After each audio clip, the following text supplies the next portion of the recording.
ఆ కీర్తనల గ్రంథము 18వ కీర్తన 6వ చరణాన్ని ఎవరైనా చదవండి. నా శ్రమలో నేను యెహోవాకు మొర్రపెట్టితిని, నా దేవునికి ప్రార్థన చేసి తిని. ఆయన తన ఆలయములో ఆలకించి నా ప్రార్థన అంగీకరించెను. నా మొర్ర ఆయన సన్నిధిని చేరి ఆయన చెవుల జొచ్చెను.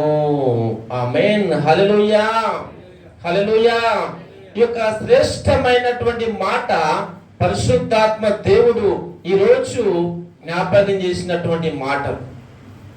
ఇక్కడ రాజైనటువంటి దావీదు, అదేవిధంగా సౌలు చేతిలో నుంచి తప్పింపబడినప్పుడు దావీదు రాసినటువంటి స్తోత్రించి తన్నటువంటి మాటలి మాట.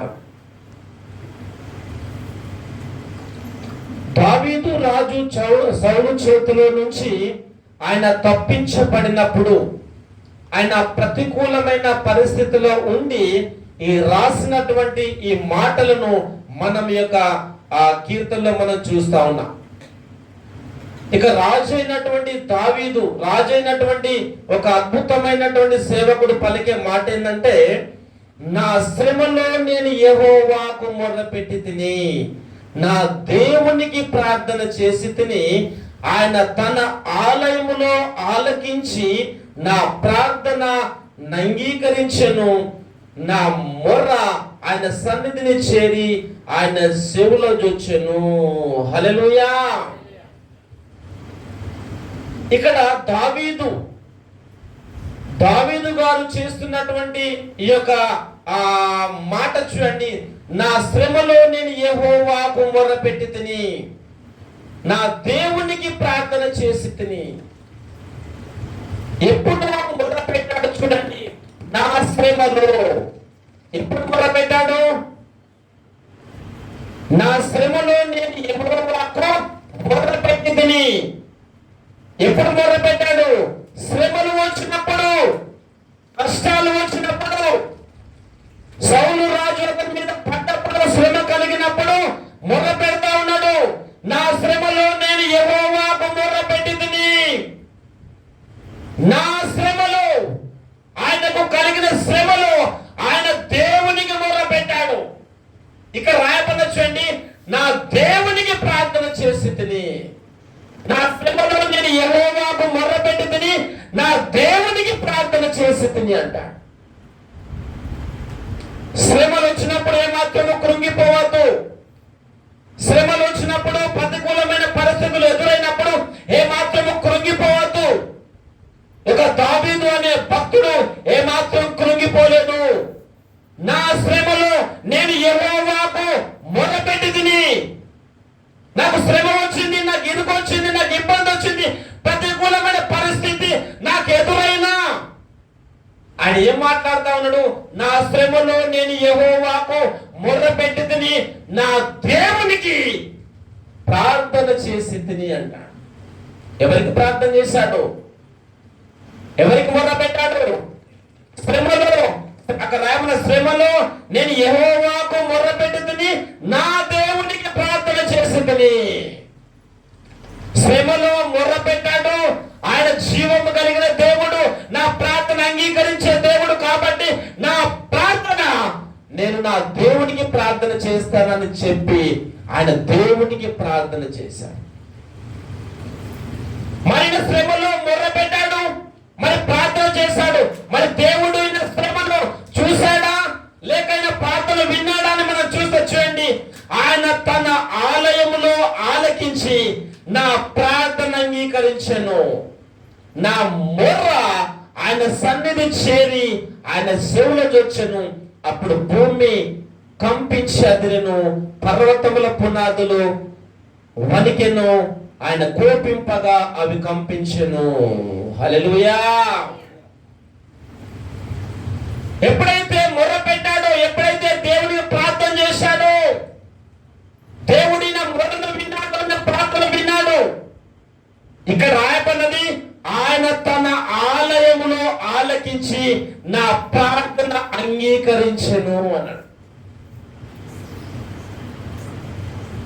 ఆయన ఆలయంలో ఎక్కడ ఇద్దరు ముగ్గురు ఆయన నామములు ఏకీభవిస్తారో, కూడతారో, ఈ యొక్క సమాజముగా ప్రార్థన మందిరంలో ఉంటామో, ఆయన మనం చేసే ప్రార్థన రాయబడినది, ఆయన తన ఆలయములో ఆలకించి నా ప్రార్థన అంగీకరించెను మనం చేసే ప్రార్థన అంగీకరించబడుతుందంట.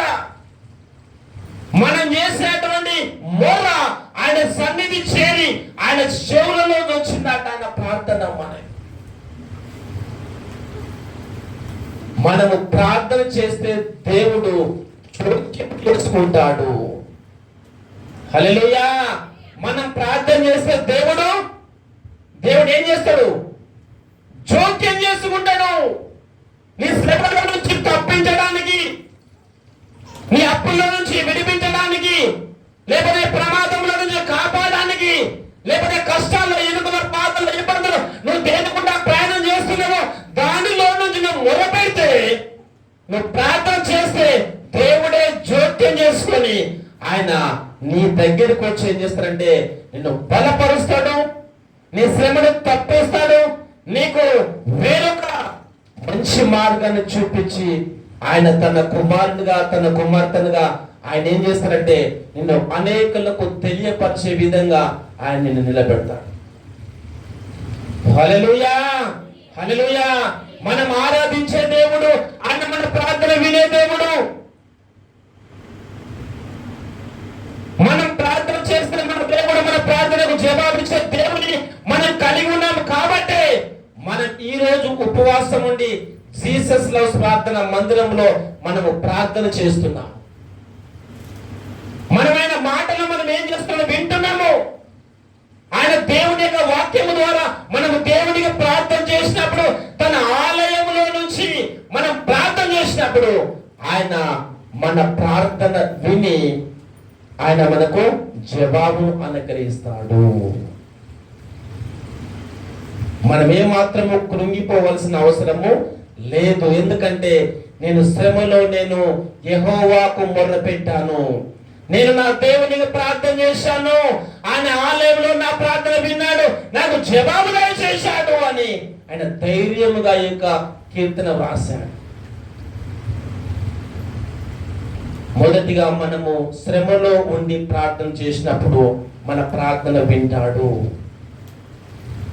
మనకు జయాన్ని ఇస్తాడు. ప్రార్థన ద్వారా మనల్ని అనేకులకు దీవెనకరంగా మారుస్తాడు మనం చేసే ప్రార్థన ద్వారా.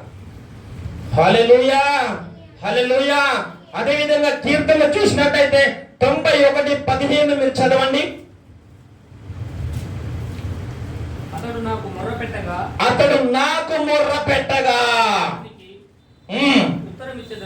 అతడు నాకు మొర్ర పెట్టగా నేను అతనికి ఉత్తరం ఇచ్చదను, శ్రమలో నేను అతనికి తోడై ఉండేదను, అతన్ని విడిపించి అతని గొప్ప చేసేదను,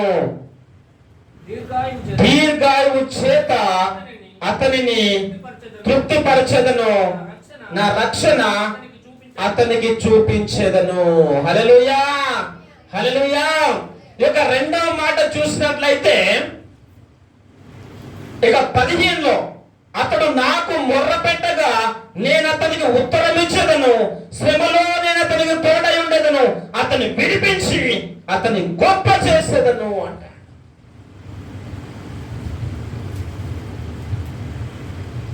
ఈ వాక్యం అంటే దేవుడే మీతో స్వయాన మాట్లాడుతున్నటువంటి శ్రేష్టమైన మాటలు.